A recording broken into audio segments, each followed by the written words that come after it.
तो अब हम फाइनेंशियल प्लानिंग अपनी स्टार्ट कर चुके हैं। हमने इन सब चीज़ों की बातें ऑलरेडी कर ली हैं कि प्रेजेंट वैल्यू क्या होती है। एक बार मैं फिर से बता दूं, प्रेजेंट वैल्यू मतलब मान लो आप कहते हो आपको 1 करोड़ चाहिए 40 साल बाद, तो आज उसके लिए कितने पैसे आपको डालने पड़ेंगे वो हम प्रेजेंट वैल्यू से निकालेंगे कि प्रेजेंटली आपको कितने पैसे इन्वेस्ट करने पड़ेंगे, 40 साल बाद वो 1 करोड़ बन जाए, उसे हम कहते हैं प्रेजेंट वैल्यू। फ्यूचर वैल्यू हमने बात करी कि मान लो आपके पास आज 1 लाख रुपए हैं और ये अगर आप 40 साल के लिए इन्वेस्ट कर दो तो वो कितने बन जाएंगे, 40 साल 30 साल जितने मर्जी के लिए वो कितने बन जाएंगे। इससे हम क्या निकालेंगे, फ्यूचर वैल्यू। ये हमें फ्यूचर वैल्यू बताइए, फ्यूचर वैल्यू से हम ये निकाल सकते हैं। फिर पीएमटी हमने बात करी थी, पीएमटी तब निकालेंगे, पीएमटी मतलब मान लो आपको 1 करोड़ चाहिए 40 साल बाद, तो आज उसके लिए कितने की आप सिप स्टार्ट कर दोगे, वो करने के लिए हमने पीएमटी की बात करी। फिर हमने बात करी एसआईपी कैसे कैलकुलेट करते हैं। फिर हमने बात करी टॉपअप सिप। टॉपअप सिप जो है हमने बोला कि हम एक्सेल पे नहीं निकालेंगे, टॉपअप के लिए हम अपना कैलकुलेटर यूज करेंगे। आपने क्या करना है, गूगल पे जाकर डालना है टॉपअप सिप कैलकुलेटर, तो वो बाय फिनोलॉजी, तो फिनोलॉजी का एक आ जाएगा, उसमें लिखा होगा कि पर मंथ आप कितने पैसे डालना चाहते हो, इसको किस मतलब जो सिप है उसको किस परसेंट से इंक्रीज करना चाहते हो, क्या आपका रिटर्न होगा, तो उससे आप इजीली निकाल सकते हो। मैंने आपको दिखाया भी है निकाल के। फिर हमने बात करी कंपाउंड इंटरेस्ट किस तरीके से कैलकुलेट करना है। तो कुछ नहीं करना, कंपाउंड इंटरेस्ट मान लो 1 लाख रुपए 30 साल में कितने बन जाते हैं, अगर आप 20% मान रहे हो उसको, आपको ईयरली 20% मिल जाएगा। तो फ्यूचर वैल्यू जाके बिल्कुल इजीली हम कैलकुलेट कर सकते हैं, इसकी हमने बात करी।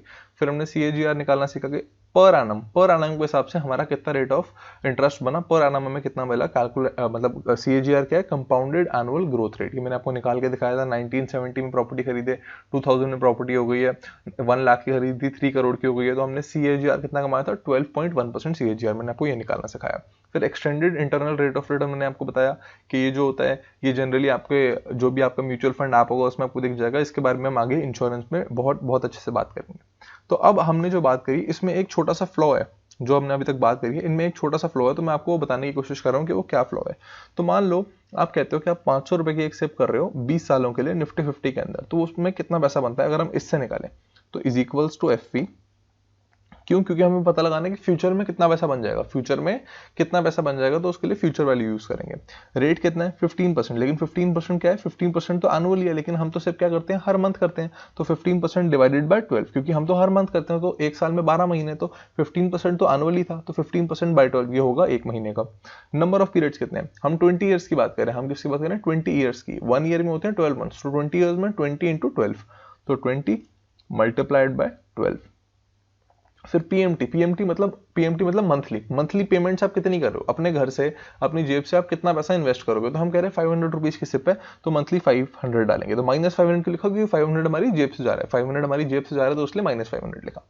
तो प्रेजेंट वैल्यू क्या है, प्रेजेंट वैल्यू मतलब आज कितने डाल रहे हो, हम कह रहे हैं आज कुछ नहीं डाल रहे, तो इसको हमने बंद कर दिया। टाइप की बात अभी मैंने नहीं करी आपसे। फ्यूचर वैल्यू तो ये आ गया 7,48,619 रुपीज, ये बात हमें समझ आई। तो यही चीज एक बार हम SIP कैलकुलेटर पर निकाल के देखना चाहते हैं कितना आ रहा है। तो SIPcalculator.net खोला मैंने एक बार, तो यहां मैंने डाला 500। फिर यहां मैं गया टाइम पीरियड्स, मतलब कितने सालों के लिए, हम 20 सालों के लिए पैसे डाल रहे हैं। फिर वो कह रहा है एक्सपेक्टेड रेट ऑफ रिटर्न क्या है, मतलब एक्सपेक्टेड रेट कितना है, एक साल का, एक साल आप कितना एज्यूम करो, एक साल में आपको कितना मिल जाएगा, तो हम कह रहे हैं 15% मिल जाएगा। फिर वो कह रहा है कंपाउंडिंग फ्रीक्वेंसी क्या है, अब जो सिप है इसमें जो कंपाउंडिंग फ्रीक्वेंसी है हमेशा क्या बोला था, ईयरली कैलकुलेट करेंगे, क्योंकि 15% हमें एक साल का मिल रहा है, एक महीने का नहीं मिल रहा, 15% हमें एक साल का मिल रहा है। तो कंपाउंडिंग फ्रीक्वेंसी क्या है 15% ईयरली, तो इसे हमने कैलकुलेट किया। तो यहाँ पे आ गया मेच्योरिटी वैल्यू 6,63,000, और यहाँ कितनी आ रही थी, यहां पे जो मेच्योरिटी वैल्यू आ रही थी 7,48,000। दोनों में बिल्कुल सेम चीज यूज करी, लेकिन मेच्योरिटी वैल्यू में फर्क है। ये फर्क इसलिए है क्योंकि जब हम यहाँ पे फ्यूचर वैल्यू कैलकुलेट करने में, बहुत ध्यान से देखो जहां कर्सर घूम रहा है, क्योंकि जब हम यहाँ पे बात करते हैं तो हम यहाँ 15% बाय 12 कर लेते हैं। जब 15% बाय 12 करते हैं तो एक्सेल को ऐसा लगता है कि जो 15% बाय 12 है, मतलब जो भी इसका अमाउंट आता है 1.25 आई गेस, तो जो अब ये 1.25 है, ये 1.25 जो है हमको मंथली मिल रहा है, लेकिन ऐसा तो है नहीं, मंथली तो नहीं मिल रहा, हमें तो क्या मिल रहा है 15% ईयरली मिल रहा है। कभी कभी 14 में मिलेगा, 13 में मिलेगा, -15 में मिलेगा, +15 में मिलेगा, लेकिन एक्सेल को क्या लगता है कि ये जो है अमाउंट हमें मंथली मिल रहा है, तो इसलिए थोड़ा सा रिटर्न जो है ज्यादा जाता है। तो इस जो डिफरेंस है, ये जो डिफरेंस है दोनों के बीच में, इसे नलिफाई करने के लिए बहुत सारी चीजें होती हैं।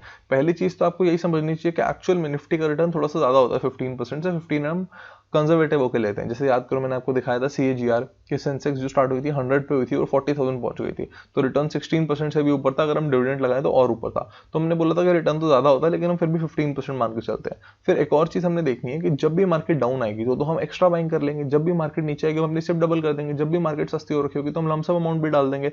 तो इससे हम इस चीज को इग्नोर कर सकते हैं। लेकिन आपने क्या करना है, जब भी आप अपनी फाइनेंशियल प्लानिंग कर रहे हो तो आप एक्सेल में भी करोगे और इसको रीचेक करोगे एसआईपी कैलकुलेटर में भी। मतलब एक्सेल में भी देखोगे कि अगर आप इतने की सिप करो तो इतना बन रहा है, और आप उसमें भी चेक करोगे तो उस हिसाब से जो भी थोड़ा बहुत डिफरेंस होगा आप उसको कर सकते हो। लेकिन हम भी हमेशा कंजर्वेटिव होकर करेंगे। मतलब मान लो अगर वो कह रहे हैं कि जो भी आपका गोल है, जो भी आपका फाइनेंशियल गोल है, अभी मैं बताऊंगा फाइनेंशियल गोल कैसे कैलकुलेट करना है, उसमें क्या करना होता है, लेकिन जो भी गोल है अगर वो कहता है कि इस गोल को पूरा करने के लिए आपको 800 की सिप करनी है, तो आप 800 की नहीं करोगे, 1000 की सिप कर दोगे, 200 रुपए एक्स्ट्रा डाल दोगे। 200 रुपए में कोई फर्क नहीं पड़ेगा, लेकिन जो हमारी फाइनेंशियल प्लानिंग है ईज आउट हो जाएगी। ईज आउट कैसे करनी है फाइनेंशियल प्लानिंग, इसके बारे में मैं आगे भी बात करूंगा।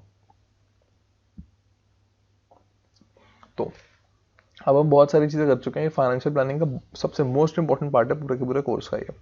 तो अब मैं कहता हूँ कि मान लो एजुकेशन के लिए, मैरिज के लिए, डोनेशन के लिए, होम के लिए, रिटायरमेंट के लिए भी समझाऊंगा कैसे करना है। फिर मैं आपको बताऊंगा अगर आपका जो गोल है वो 7 ईयर से कम है तो उसमें कैसे करना है। अगर आपको किसी और को कंसल्टेशन देनी है, किसी और को आपको समझाना है 5 मिनट के अंदर अंदर कहाँ इन्वेस्ट करना है तो कैसे करना है, तो ये सारी बातें मैं करने वाला हूँ। पहले मैं बता रहा हूँ, अगर आपको किसी को मतलब अपने आपका एक फाइनेंशियल गोल है, आपको घर खरीदना है, आपको कोई डोनेशन देनी है, आपका फाइनेंशियल गोल है, आपका फाइनेंशियल गोल है कि आपको अपने बच्चों की मैरिज करानी है, बहुत लाविश मैरिज करानी नहीं चाहिए, लेकिन मान लो आपको मना करवाने का, आपको एजुकेशन है, तो ये सारे एक ही तरीके से होंगे। तो हम इसे कैसे करेंगे, हम ऐसे मान लेते हैं, ये मैंने ऑलरेडी लिखा हुआ है, मान लेते हैं कि फिर आपको एमबीए करवानी है, आपको आप कहते हो एजुकेशन में आप चाहते हो कि आपका बेटा या बेटी जो भी है अभी पैदा हुआ है, आप चाहते हो कि ये एमबीए करे, ये बड़े होके क्या करे, ये एमबीए करे बड़े होके, और ऑस्ट्रेलिया जाके एमबीए करे।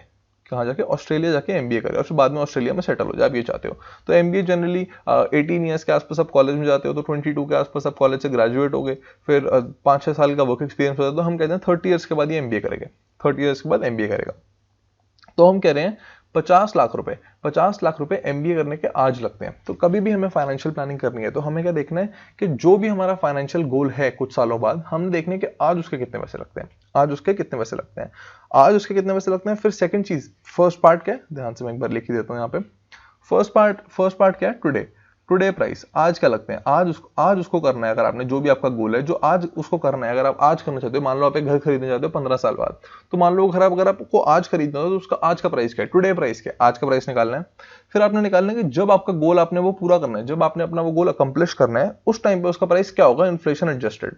तो टुडे प्राइस, फिर अब ये जो आएगा मतलब आफ्टर ईयर्स का मतलब क्या है कि कितने साल बाद आप करना चाहते हो। मान लो कहते हो 25 साल बाद, 30 साल बाद, तो उसमें हम क्या करेंगे, इन्फ्लेशन एडजस्ट कर देंगे, हम क्या करेंगे, इन्फ्लेशन को एडजस्ट कर देंगे।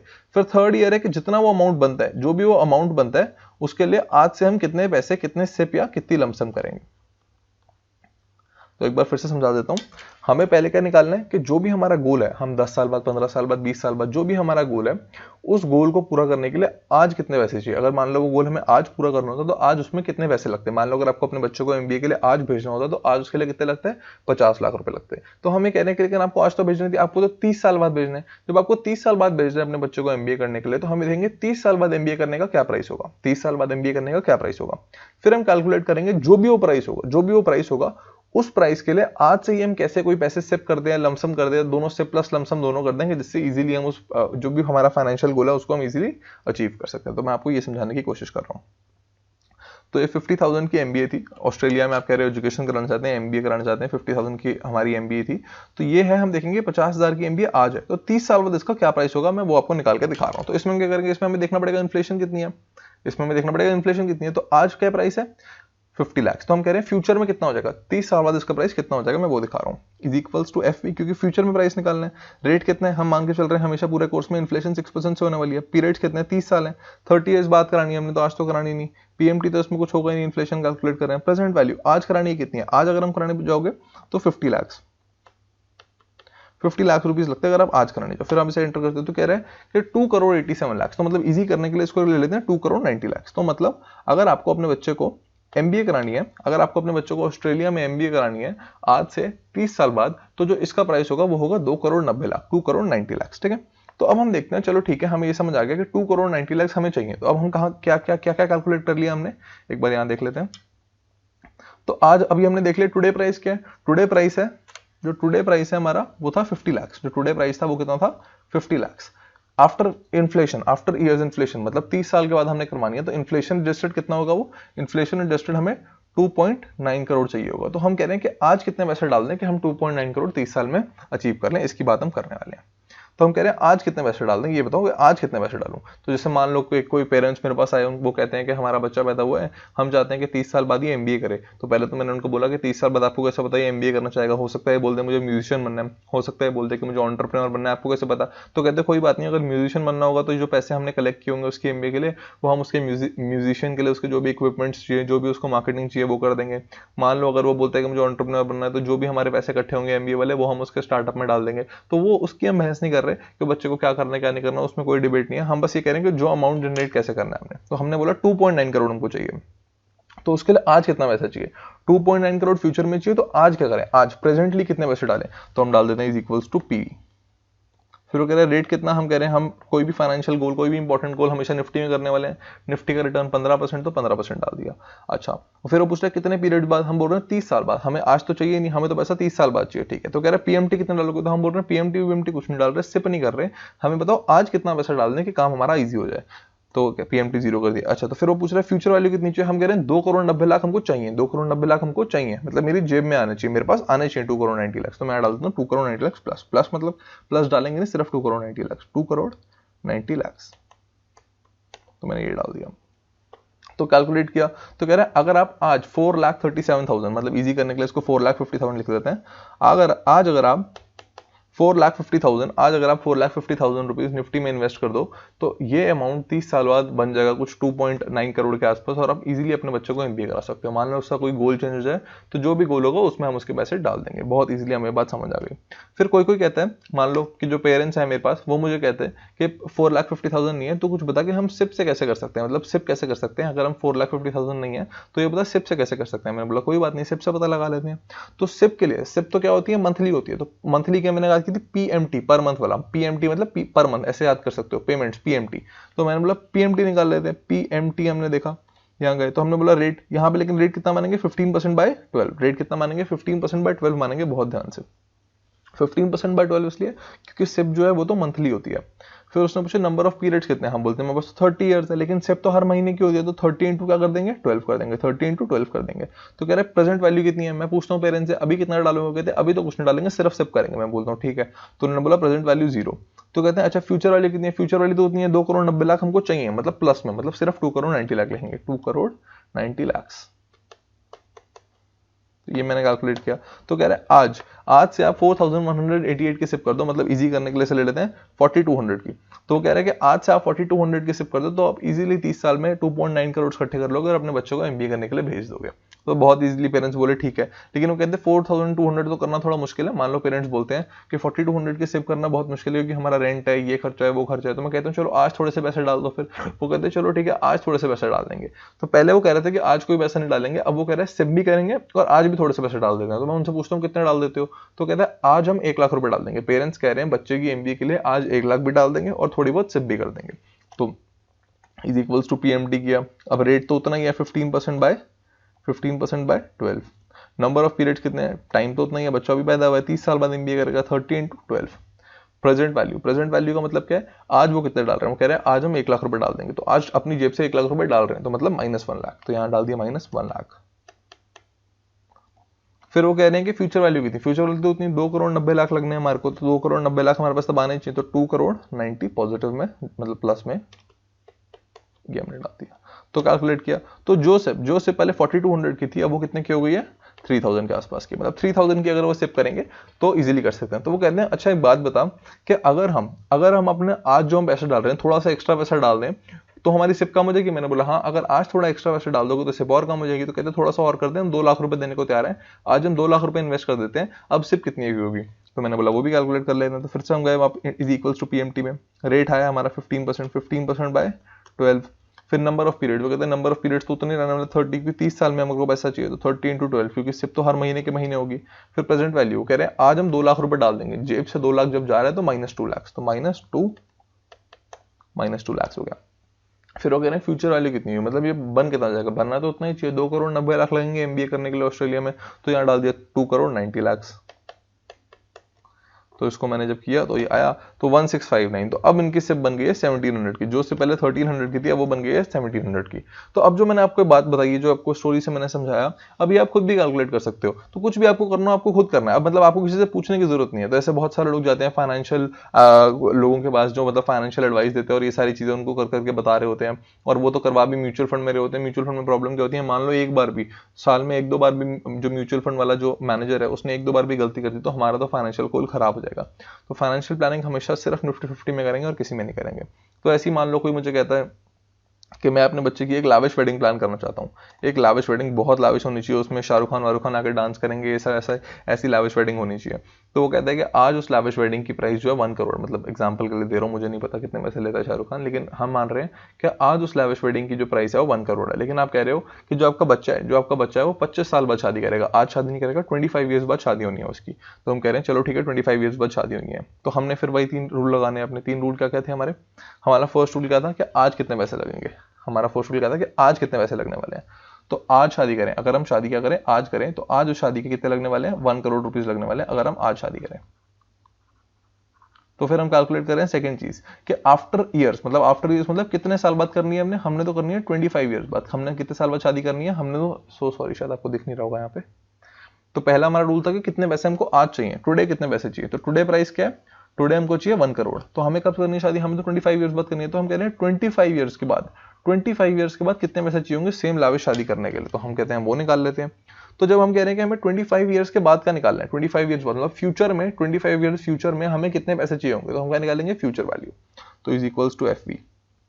तो रेट कितना है, रेट तो उतना ही लेंगे हम। इन्फ्लेशन कितनी होती है 6%। से हम पता कर रहे हैं कि जो शादी करने के आज 1 करोड़ रुपए लगते हैं, 25 साल बाद वो शादी करने के कितने पैसे लगेंगे। आज जो शादी करने के 1 करोड़ लगते हैं, 25 ईयर्स बाद वो शादी करने के कितने पैसे लगेंगे, हम ये कैलकुलेट कर रहे हैं। तो 6% इन्फ्लेशन हो गया। नंबर ऑफ पीरियड्स कितने हैं 25, क्योंकि हम तो कह रहे हैं 25 ईयर्स बाद कितने लगेंगे। पीएमटी तो कुछ होगी नहीं, इन्फ्लेशन कैलकुलेट कर रहे हैं। वो कह रहा है प्रेजेंट वैल्यू आज कितना लगता है, हम कह रहे हैं आज तो 1 करोड़ लगता है। तो ये हम is equal to future value की हम फ्यूचर कैलकुलेट कर रहे हैं। रेट तो हमारा उतना ही रहेगा 6%, क्योंकि इन्फ्लेशन 6% है। नंबर ऑफ पीरियड्स हम कह रहे हैं 25 ईयर्स बाद, पीएमटी कुछ नहीं होगी इसमें। आज लगते हैं 1 करोड़। तो ये हम कैलकुलेट करते हैं, जस्ट अ सेकेंड। तो ये आ गया 4 करोड़ 29 लाख। तो इजी करने के लिए इसको मान लेते हैं 4.3 करोड़। इजी करने के लिए ले लेते हैं 4.3 करोड़। हमें 4.3 करोड़ चाहिए। जो शादी करने में आज 1 करोड़ लगता है, जो शादी करने में आज 1 करोड़ लगता है, वैसी शादी अगर 25 साल बाद करनी है तो उसका लगेंगे 4.3 करोड़। तो हमने सेकंड चीज भी कैलकुलेट कर ली कि आज 4 करोड़ लग रहे हैं, तो आफ्टर 25 ईयर जो भी हमारा टाइम है, 30 भी हो सकता है, 40 भी हो सकता है, कुछ भी हो सकता है, कितने लगेंगे, 4 करोड़ 30 लाख। इतने पैसे हमारे पास होंगे तो हम इजीली वो शादी कर सकते हैं। तो हम फिर कहते हैं कि आज कितना लमसम करें, टुडे हम कितना लमसम या सिप करें जिससे हम इस अमाउंट को अचीव कर लें, इसकी बात कर रहे हैं। तो आज कितना करें, तो हम कह रहे हैं कि आज कितने पैसे डालूं कि मैं 4 करोड़ 30 लाख बना सकूं। तो आज कितने डालूं, प्रेजेंट में कितने डालूं, तो is equals to PV, present निकालने के लिए प्रेजेंट वैल्यू। रेट कितना मिल रहा है, रेट तो 15%, क्योंकि निफ्टी में इन्वेस्ट करने वाले हैं। नंबर ऑफ पीरियड्स कितने हैं, अभी तो 25 साल है शादी को, तो नंबर ऑफ पीरियड 25। पीएमटी कितना है, पीएमटी तो इसमें हम कुछ नहीं कर रहे हैं, हम कह रहे हैं आज कितने पैसे डालें, सिप की कोई बात नहीं है, तो पीएमटी कुछ नहीं यूज करेंगे। फिर वो कह रहे हैं फ्यूचर में हो कितने जाने चाहिए, हम कह रहे हैं फ्यूचर में हमको चाहिए 4 करोड़ 30 लाख, इतने पैसे हमको चाहिए। तो हम अगर ये कैलकुलेट करते हैं तो पता लगता है, वो कहता है कि आज अगर आप 13,06,000 रुपए, मतलब इजी करने के लिए इसको ले लेते हैं 13,10,000, 13 लाख। तो कह रहे हैं आज अगर आप 13,10,000 रुपए निफ्टी में इन्वेस्ट कर दो, और ये जो पैसे हैं इसको इन्वेस्टेड रखो आप टोटल 25 ईयर्स के लिए, तो आपके पास 4.3 करोड़ आ जाएंगे। तो आप अपनी लाविश वेडिंग प्लान कर सकते हो। तो लोग कहते हैं बहुत अच्छी बात है, इजी है ये तो। पर कुछ कहते हैं कि 13 लाख रुपए तो अभी नहीं है। तो हम बोलते हैं चलो ठीक है थोड़ी सी सिप कर लो, कहते हैं सिप कर लेंगे। तो सिप निकालने के लिए क्या करेंगे, is equals to PMT. Is equals to PMT. Rate कितना हो गया 15%, लेकिन अब सिप कर रहे हैं तो 15% बाई 12, क्योंकि एक साल में 12 महीने, तो 15% बाई 12, तो एक साल में 12 महीने, तो 15% तो ईयर का था, तो 15% बाई 12। इसके अंदर जो ग्लिच है वो याद रखना, सिप कैलकुलेटर से रीचेक कर लेना, कोई प्रॉब्लम होगी नहीं। वैसे अगर आप सिर्फ इससे करो तो भी प्रॉब्लम नहीं होगी। बहुत कंजर्वेटिव हो तो थोड़ा सा बड़ा अमाउंट कर लेना बस, मतलब जो सिप इसमें आ रही है उससे थोड़ा सा ऊपर ले लेना। 15% बाई 12। नंबर ऑफ पीरियड्स कितने, नंबर ऑफ पीरियड्स तो 25 है हमारे पास, 25, लेकिन 25 तो ईयर है। जो सिप होती है वो तो मंथली होती है, तो 1 ईयर में 12 मंथ्स, 25 ईयर्स में 25 इंटू 12 मंथ्स। प्रेजेंट वैल्यू आज हम कितने डाल रहे हैं, हम कह रहे हैं आज तो कोई पैसा नहीं है, हम तो सिर्फ सिप के भरोसे चल रहे हैं, तो 0। फिर वगैरह फ्यूचर में कितने चाहिए, फ्यूचर में आपके पास कितने चाहिए, फ्यूचर में हमको चाहिए कितने में 4 करोड़ 30 लाख चाहिए, तो वो भी डाल दिया 4 करोड़ 30, ये भी डाल दिया, ये चाहिए तो प्लस में। तो कह रहे हैं आज 13,000 के, आज से कितने की सिप स्टार्ट कर दो, आज से 13,000 रुपए की सिप स्टार्ट कर दो, 13 into 5 7 है तो इजी करने के लिए इसको 14 ही ले लेते हैं। वो कह रहे हैं आज से 14,000 के सिप स्टार्ट कर दो, तो आप इजीली 4.3 करोड़ इकट्ठे कर लोगे और आप शादी करा लोगे। तो आप बोलते हो कि नहीं 14,000 की सिप तो बहुत ज्यादा है, रेंट भी है, ये भी है, वो भी है, बहुत सारी चीजें, इतनी सिप नहीं कर सकते, तो थोड़ी सिप को कम कर दो, लेकिन आज हम थोड़े से पैसे डाल देंगे, मतलब सिप भी करेंगे और थोड़ा सा लमसम भी डाल देंगे, सिप प्लस लमसम। तो हम बोलते हैं चलो ठीक है, is equal to PMT 15% by 12 भी आने वाला है यहाँ पे भी। क्यों 15% बाय 12, क्योंकि अभी भी सेव भी कर रहे हैं, मेन तो थोड़े से पैसे अभी भी डाल रहे हैं। नंबर ऑफ पीरियड तो वही है 25 साल लेंगे, क्योंकि 25 साल में पैसा चाहिए, इंटू 12, क्योंकि अब हम सिप की बात कर रहे हैं, सिप तो महीने के महीने, मतलब सिप प्लस लमसम दोनों की बात कर रहे हैं। प्रेजेंट वैल्यू आप कह रहे हो चलो आज भी थोड़े से पैसे डाल दूंगा, आज 2 लाख रुपए डाल देता हूँ, आज 2 लाख रुपए, और 2 लाख रुपए आपकी जेब से जा रहे हैं तो माइनस में आएगा, तो 2 लाख रुपए चले गए। फ्यूचर वैल्यू कितनी चाहिए, फ्यूचर वैल्यू तो उतनी चाहिए, शादी तो 4 करोड़ 30 लाख की होने वाली है। तो ये जब हम कैलकुलेट करते हैं तो हमें पता लगता है जो सब हमारी 14,000 की थी वो 11,000 के आसपास हो गई है। और अगर आप अभी जो आप पैसे डाल रहे हो उसको थोड़ा सा और रिड्यूस कर दो, मतलब जो अभी पैसा आप डाल रहे हो, अभी पहले हमने बोला कि हम 2 लाख रुपए भी डाल रहे हैं, मान लो इस 2 लाख को आप 4 लाख कर दो तो आपकी सिप और रिड्यूस हो जाएगी। तो इस तरीके से आप बहुत ईजिली कोई भी आपका फाइनेंशियल गोल हो उसकी फाइनेंशियल प्लानिंग कर सकते हो। तो अभी तक हम क्या क्या बात कर चुके हैं, अभी तक हम बात कर चुके हैं कि हमें जो भी हमारा फाइनेंशियल गोल है उसके लिए आज कितने पैसे चाहिए। जब हमारे को फाइनेंशियल गोल अकम्प्लिश करना है, जब हम करना चाहते हैं, तो मान लो 10 साल बाद, 15 साल बाद, 20 साल बाद अगर उस फाइनेंशियल गोल को हमने अकम्प्लिश करना है, तो इन्फ्लेशन के हिसाब से उस गोल की वैल्यू जो आज है 20 साल बाद वैल्यू कितनी हो जाएगी। पहली चीज तो ये पता लगाना है कि आज कितने पैसे चाहिए, आज उसको करना है तो कितने पैसे चाहिए। फिर हमें क्या पता लगाना है, पहली चीज हमें पता लगाना है कि आज कितने पैसे चाहिए, हम कह रहे हैं 20 साल बाद अकम्प्लिश करना है तो हमें पता लगाना है 20 साल बाद उसके कितने पैसे चाहिए। फिर हम पता लगाना है कि जो पैसे हमको चाहिए 20 साल बाद या 25 साल बाद, तो उसके लिए आज से कितने सिप और लमसम कर दें, सिर्फ सिप कर दें, सिर्फ लमसम कर दें, सिप प्लस लमसम कर दें, कि जिससे हम उस गोल को इजीली अचीव कर सकते हैं। तो ये सारी बातें भी हमने कर ली हैं। तो एक बार मैं इधर आ जाता हूँ। तो जिस तरीके से मैंने आपसे उसकी बात करी, तो सेम तरीके से, बिल्कुल सेम तरीके से अभी हमने बात करी कि मान लो आपको किसी की एजुकेशन प्लान करनी है, कर सकते हो, मैरिज प्लान करनी है, कर सकते हो। मान लो किसी को कोई डोनेशन देना है, कोई कहता है कि मैं आज के हिसाब से 1 करोड़ डोनेट करना चाहता हूँ जब मैं रिटायर हूँ, तो आप क्या करोगे, 1 करोड़ रुपए की वैल्यू आज और 1 करोड़ रुपए की वैल्यू 40 साल बाद कब होगी। मतलब आप मान लो अगर 30 का बोलते हो मैं 30 साल बाद 1 करोड़ रुपीज डोनेट करना चाहता हूँ, तो 30 साल बाद 1 करोड़ की क्या वैल्यू होगी, उसके लिए कितने पैसे से, उसके लिए कितनी सिप स्टार्ट होगी, कितना लमसम होगा, वो कैलकुलेट करके आप इजीली कर सकते हो। क्या बहुत इजीली, मतलब डोनेशन समझना, तो मान लो कोई कहता है कि मैं अपनी लाइफ में टोटल 1 करोड़ रुपीज डोनेट करना चाहता हूँ जब मैं रिटायर हूँ। तो मान लो आप अभी 25 ईयर्स के हो, आप बोलते हो 60 ईयर्स का जब मैं हूँ तो मैं अपने पैसे को 1 करोड़ रुपीज डोनेट करना चाहता हूँ। तो 1 करोड़ रुपए आप डोनेट करना चाहते हो जब आप 60 के हो, अभी आप 25 के हो, 35 ईयर्स आपके पास, तो आपको कितना डोनेट करने हैं, आपको 1 करोड़ रुपीज डोनेट करने हैं। तो अगर आपको 1 करोड़ रुपीज डोनेट करने हैं, तो आज से उसके लिए कैसे सिप प्लस लमसम करें वो आप करना स्टार्ट कर दो। तो जो भी सिप होगी, जो भी लमसम होगी, जो भी आपका प्रेजेंट वैल्यू आएगी, वो आप सिप या लमसम करोगे, वो 60 की जगह आप हो गए तो 1 करोड़ बन जाएगा, तो आप इजीली उसे डोनेट कर सकते हो। तो ये सारी बातें, मान लो अगर आपको कोई घर खरीदना है, उस घर की वैल्यू आज 1 करोड़ रुपए है, उस घर की वैल्यू 1 करोड़ रुपए आज है, आपको खरीदना है वो घर 12 साल बाद, तो 12 साल में ऑलमोस्ट मान लो हम वो जो आपके घर का प्राइस है वो डबल हो जाएगा। तो 1 करोड़ का प्राइस, 1 करोड़ का जो घर है वो 2 करोड़ से भी ऊपर का हो जाएगा। तो 2 करोड़ चाहिए आपको, तो उसके लिए प्रेजेंट वैल्यू कैलकुलेट कर लो, तो आप ये बहुत इजीली कर सकते हो। अब मैं बात करूँ रिटायरमेंट की, रिटायरमेंट प्लानिंग किस तरीके से करनी है। रिटायरमेंट प्लानिंग बेसिकली हम बिल्कुल बिल्कुल ध्यान से करेंगे और हर बंदे के लिए स्पेसिफिक होनी चाहिए, मतलब किसी का खर्चा कुछ है, किसी का खर्चा कुछ है। तो अभी मैं आपको 20 ईयर्स के लिए करके दिखा रहा हूँ कि मान लो अगर कोई बंदा 20 साल का है, अगर कोई 20 ईयर्स का है और वो कहता है कि मेरा महीने का खर्चा 1 लाख रुपए है। वैसे होना नहीं चाहिए, बहुत ज्यादा है, पर मान लो अगर कोई बंदा 20 ईयर्स का है और वो कहता है मेरा महीने का खर्चा जो है वो 1 लाख रुपए है, तो हम पहले तो कैलकुलेट करेंगे कि हम ये ज्यूम करेंगे कि वो 60 से 100 तक जिएगा। जब हम रिटायरमेंट प्लानिंग करते हैं तो हम ये ज्यूम करते हैं कि 60 से 100 तक बंदा जीने वाला है, उससे कम भी हो सकता है, उससे ज्यादा भी हो सकता है, लेकिन हम ऑन एन एवरेज 60 से 100 मान के चलते हैं कि इंसान जो है 100 ईयर्स तक जिएगा। तो 60 से 100 तक की रिटायरमेंट प्लानिंग होती है। तो जिसका खर्चा 20 ईयर्स में 1 लाख रुपए महीने का है, 1 लाख रुपए महीने का है, तो 60 ईयर्स में उसका खर्चा कितना होगा, पहले ये कैलकुलेट करेंगे। तो वही बिल्कुल सेम फ्यूचर वैल्यू जिसका खर्चा आज 1 लाख रुपए का, तो 40 साल बाद कितना होगा, तो रेट कितना हो गया 6%। नंबर ऑफ पीरियड्स कितने होंगे, जिसका खर्चा आज 20 साल का है, उसका खर्चा 1 लाख है, तो 40 साल बाद जब वो रिटायर हो जाएगा तब कितना होगा, तो नंबर ऑफ पीरियड्स 40, क्योंकि 40 साल बाद, नंबर ऑफ पीरियड्स मतलब 40, क्यों, क्योंकि 40 साल बाद का कैलकुलेट कर रहे हैं। पीएमटी तो इसमें कुछ नहीं होगा। प्रेजेंट वैल्यू आज कितना खर्चा है, आज 1 लाख खर्चा है, तो ये देख लेते हैं। तो जिसका खर्चा 10,28,000 आ गया, तो जिसका खर्चा आज 1 लाख रुपया और वो 20 साल का है, तो उसका खर्चा जब वो 60 का हो जाएगा तो कितना हो जाएगा, ऑलमोस्ट 10,30,000 के आसपास हो जाएगा। तो ये हमने कैलकुलेट किया, जो मतलब ये 20 ईयर्स में 1 लाख है, तो जब वो हो जाएगा 60 का, जब वो 60 हो जाएगा तो उसका खर्चा कितना हो जाएगा, 10,30,000। मतलब ये क्या होगा, मतलब हम क्या करने वाले हैं, हम क्या करेंगे, हम इतने पैसे इकट्ठे कर लेंगे कि वो पैसे अगर हम बैंक में भी रख दें, मतलब 60 ईयर्स तक 60 के जब होंगे, हमारे पास इतना बड़ा पैसा होगा कि अगर वो इतना बड़ा पैसा हम बैंक में जाके रख दें, तो बैंक में जो 8% रिटर्न मिलेगा, हमको भी बताऊंगा 8% क्यों हम अज्यूम कर रहे हैं कि जो बैंक में हमें 8% रिटर्न मिलेगा, उस 8% के हिसाब से हर महीने हमारे घर में 10,30,000 रुपए आते रहेंगे, जिससे हम इजीली खर्चा कर सकते हैं। तो फिर से एक बार समझा रहा हूं कि मैं क्या बोल रहा हूं।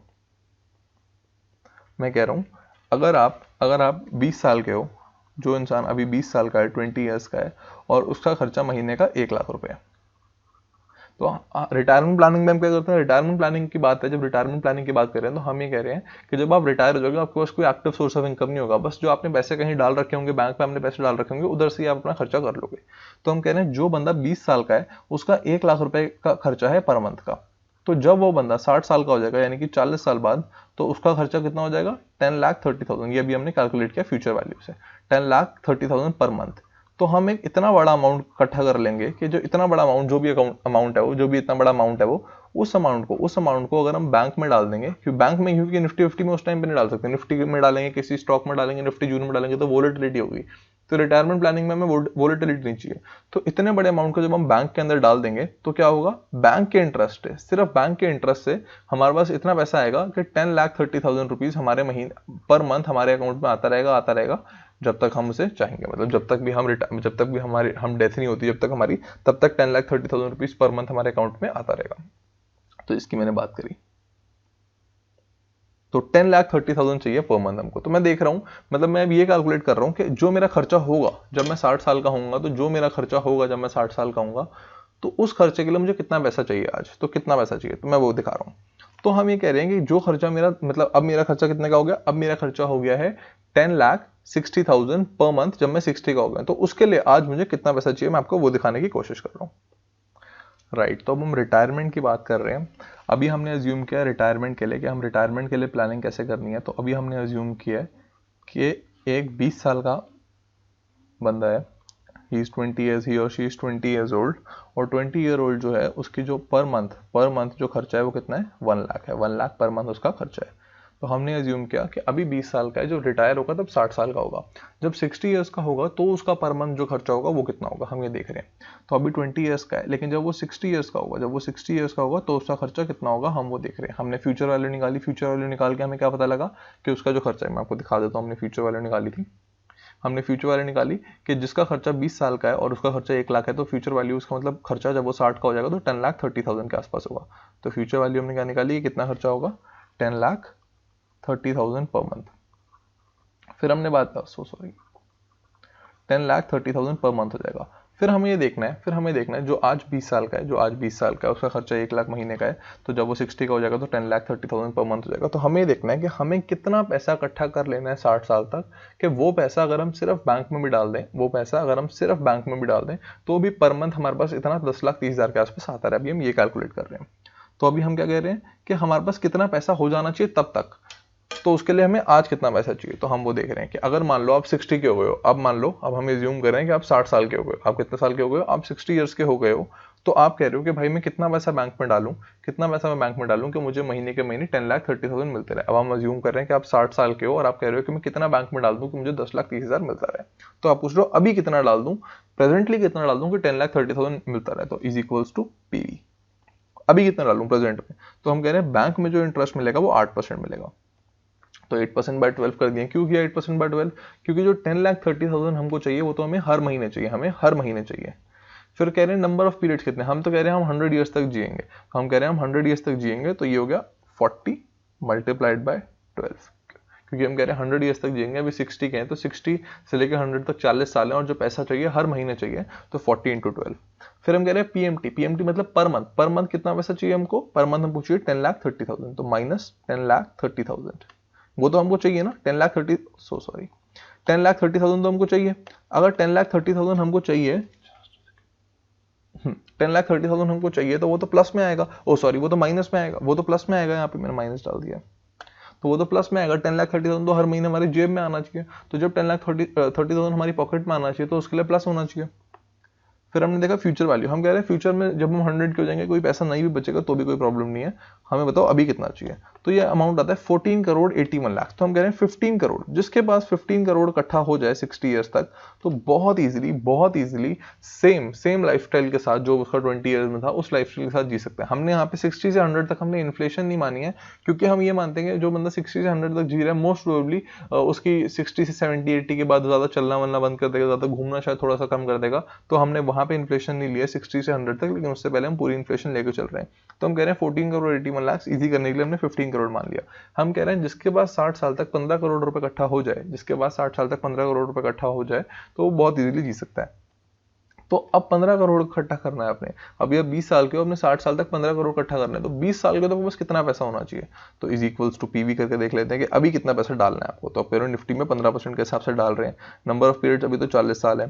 पीएमटी कितना है, पीएमटी हम कह रहे हैं, एग्जांपल दे रहा हूँ कि आप मतलब ऐसा मान रहा हूं मैं कि आप सिर्फ नहीं कर रहे, आप सिर्फ एक साथ पैसे डाल रहे हो। फ्यूचर में कितना चाहिए, फ्यूचर में आपके पास आना चाहिए, कितना आना चाहिए, 15 करोड़ आपके पास आना चाहिए।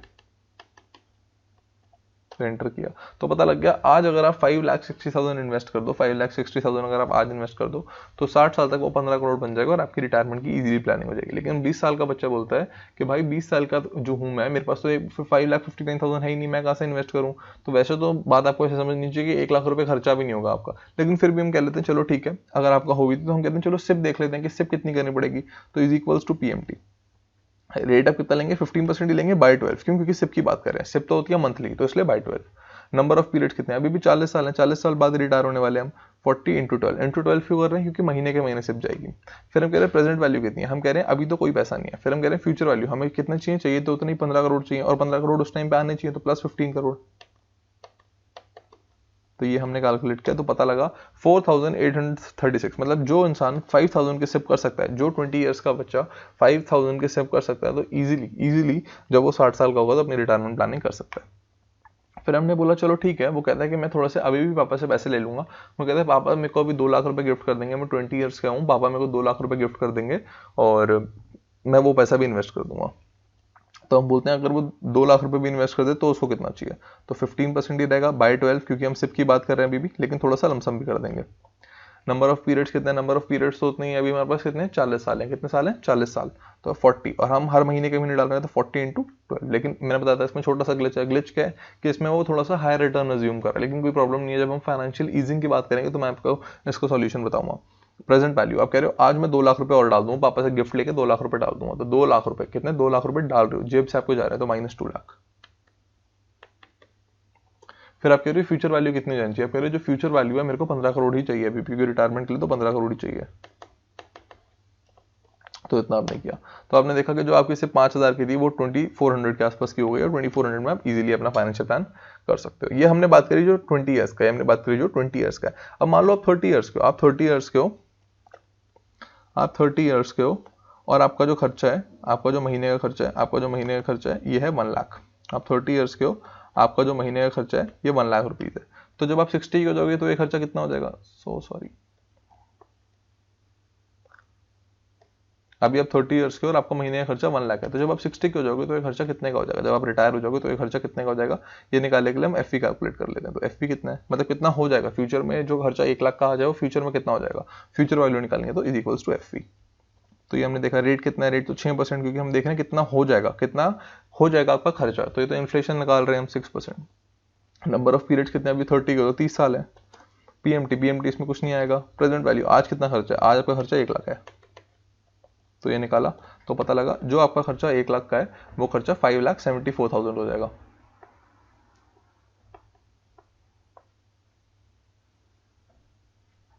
Just a second, yes. तो जो खर्चा आपका आज 1 लाख का है वो खर्चा 30 ईयर्स बाद कितना हो जाएगा, 5,74,000 हो जाएगा। तो 5,74,000 के लिए हम मान लेते हैं कि इजी करने के लिए खर्चा कितना हो जाएगा, 6 लाख का खर्चा हो जाएगा, 6 लाख का खर्चा हो जाएगा, जो आज 1 लाख का खर्चा है। तो हम कह रहे हैं जब आप 60 ईयर्स के हो गए, जब आप 60 ईयर्स के हो गए तो जो आपका पर मंथ का खर्चा है, जो आपका पर मंथ का खर्चा है वो कितना हो जाएगा, 6 लाख हो जाएगा। जो पर मंथ खर्चा है वो 6 लाख हो जाएगा। तो 6 लाख हो जाएगा। तो अब हमें देखना है कि अब मान लो कि आप 60 के हो गए हो। अब हमने सोचा है कैसे कि अब मान लो कि आप 60 के हो गए हो, आप 60 के ऑलरेडी हो गए हो, तो आपको क्या करना है, आपको इतना पैसा इकट्ठा आपके पास हो जाना चाहिए था कि आप बैंक में भी वो पैसा डाल दो, तो भी आपको महीने का महीना कितना मिलता रहे, महीने के महीने 6 लाख रुपए मिलते रहे। तो हम अज्यूम करें आप 60 के हो गए हो, आप 30 ईयर्स के थे अभी और आप 60 के हो गए हो, तो आपके पास इतना पैसा इकट्ठा हो जाना चाहिए कि वो पैसा अगर आप बैंक में डाल दो तो भी महीने के महीने आपको 6 लाख रुपए मिल जाएगा। तो हम देख लेते हैं आपको कितना पैसा डालना चाहिए बैंक में। तो प्रेजेंट वैल्यू निकाली, रेट हम मानेंगे बैंक का कितना है 8%। 8% क्यों मान रहे हैं, अभी जैसे आपको मैंने बात समझाई थी, फिर से बता देता हूँ एक बार कि बैंक का रेट हम 8% इसलिए मान रहे हैं क्योंकि हम इन्फ्लेशन को 6% मान रहे हैं। अगर मान लो बैंक का रेट 7% है तो इन्फ्लेशन भी मोस्ट प्रोबेबली 5% के आसपास होगी, क्योंकि आरबीआई भी यही चाहता है, गवर्नमेंट भी यही चाहती है कि जो इन्फ्लेशन है उससे +2% के आसपास आपको बैंक में मिल जाए, क्योंकि अगर ये नहीं मिलेगा तो लोग बैंक में पैसा रखना ही छोड़ देंगे। तो इसलिए जो गवर्नमेंट है, जो आरबीआई है, वो ये चाहती है कि जो आपको बैंक में रेट मिलता है, जो आपको बैंक में रेट मिलता है वो 2% आपको इन्फ्लेशन के, तो इसलिए हम इसको 8% मान के चल रहे हैं। हो सकता है उस टाइम पे इन्फ्लेशन सिर्फ 4% हो, अगर इन्फ्लेशन 4% होगी तो जो बैंक रेट होगा वो भी कितना होगा 6% होगा, लेकिन क्योंकि इन्फ्लेशन भी तो कम हो गई है तो इसलिए उस पर हम बात नहीं कर रहे हैं, हम मान रहे हैं 8% बाय 12 होगा। नंबर ऑफ पीरियड्स कितने हैं, आप 60 ईयर्स के हो, 60 से 100 तो कितने हो गए 40, और आपको हर महीने पैसे चाहिए तो 40 × 12।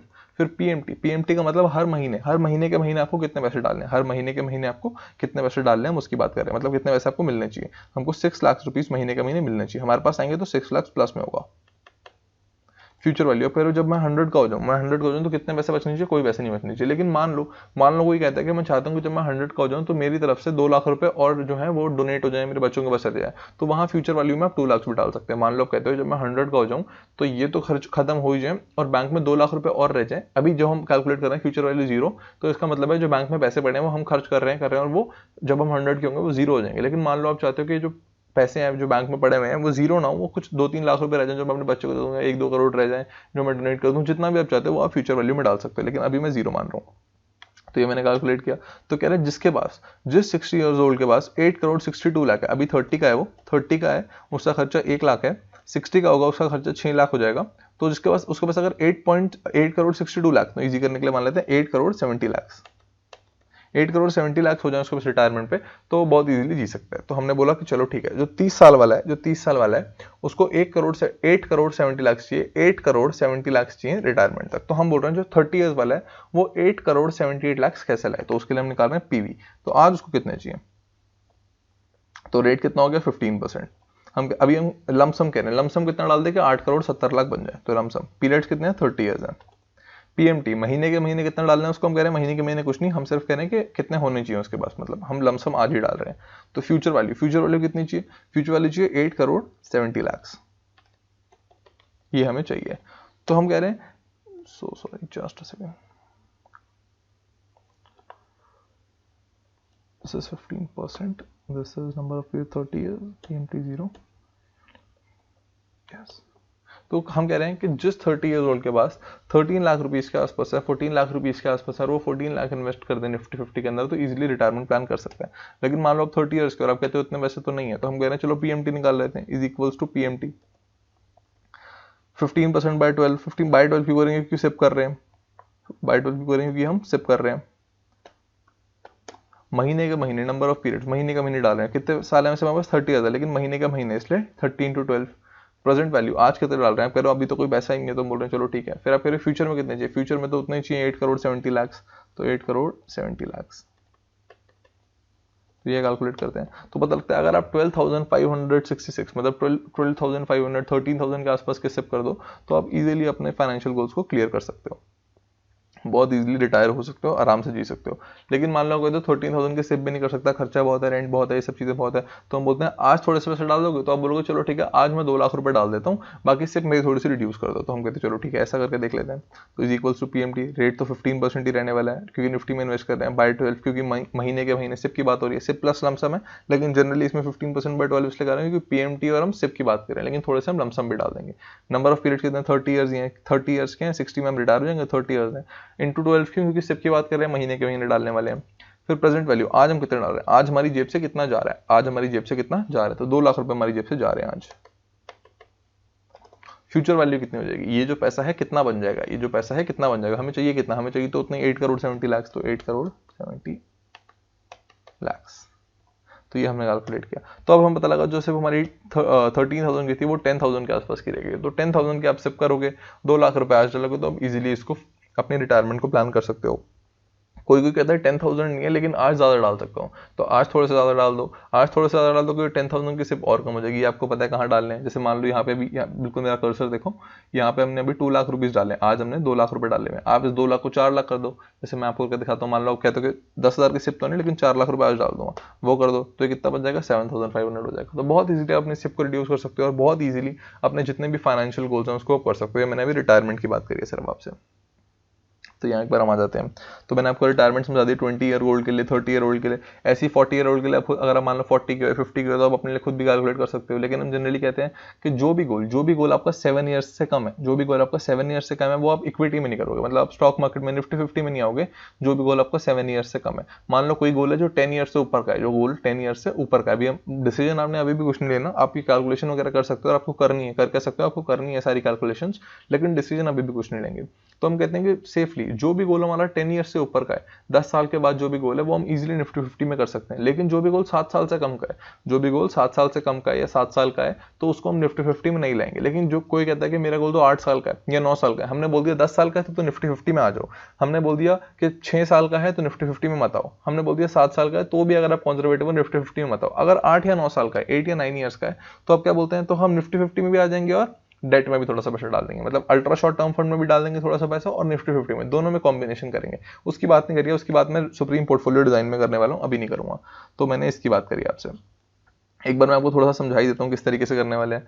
मान लो आपका जो भी फाइनेंशियल गोल है 10 ईयर्स या 10 ईयर्स प्लस है, तो हम डेफिनेटली कहाँ आने वाले हैं, निफ्टी 50 में इन्वेस्ट करने ही वाले हैं। और कैसे करेंगे निफ्टी 50 में इन्वेस्ट, हमेशा एसआईपी से करेंगे।